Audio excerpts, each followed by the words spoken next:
ದೊಡ್ಡ budget cinema ಮಾಡಿ ಅದು ಸಾಕಷ್ಟು ಗಳಿಕೆ ಮಾಡಿದರೂ ಕೂಡ ಹೆಚ್ಚಿನ ಲಾಭ ಆಗೋದಿಲ್ಲ ಎಂದು ನಿರ್ಮಾಪಕ ಕರಣ್ ಜೋಹರ್ ಅವರು ಓಪನ್ ಆಗಿ ಹೇಳಿಕೆ ಕೊಟ್ಟಿದ್ದರು. ಹೀಗಿರುವಾಗ ದೊಡ್ಡ ಬಜೆಟ್ ಸಿನಿಮಾ ಕಳಪೆ ಗಳಿಕೆ ಮಾಡಿದರೆ ನಿರ್ಮಾಪಕರ ಸ್ಥಿತಿ ಏನಾಗಬೇಡ. ಈಗ ಕಂಗ್ವಾ ಚಿತ್ರಕ್ಕೂ ಹಾಗೆ ಆಗಿದೆ. ಹೌದು, ಕಂಗ್ವಾ ಸಿನಿಮಾದ ಬಜೆಟ್ ಒಂದಲ್ಲ ಎರಡಲ್ಲ, ಬರೋಬ್ಬರಿ 350 ಕೋಟಿ ರೂಪಾಯಿ.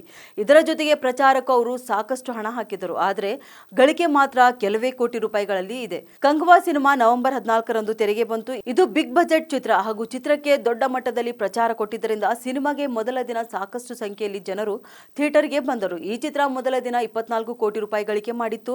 ಶಾಕಿಂಗ್ ವಿಚಾರ ಎಂದರೆ ಮೊದಲ ದಿನದ ಗಳಿಕೆ ಹಾಗೂ ಮುಂದಿನ 3 ದಿನಗಳ ಗಳಿಕೆ ಸುಮಾರು ಸರಿಸಮಾನವಾಗಿದೆ. ಇನ್ನು ಕಂಗ್ವಾ ಸಿನಿಮಾ ಭಾರತದ ಬಾಕ್ಸ್ ಆಫೀಸ್ನಲ್ಲಿ 4 ದಿನಗಳಲ್ಲಿ ಗಳಿಕೆ ಮಾಡಿರೋದು 53 ಕೋಟಿ ರೂಪಾಯಿ ಮಾತ್ರ.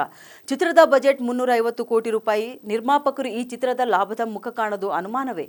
ಈ ಚಿತ್ರವನ್ನು ಜ್ಞಾನವೇಲ್ ರಾಜ ನಿರ್ಮಾಣ ಮಾಡಿದ್ದಾರೆ. ಶಿವ ಅವರು ನಿರ್ದೇಶನ ಮಾಡಿದ್ದಾರೆ.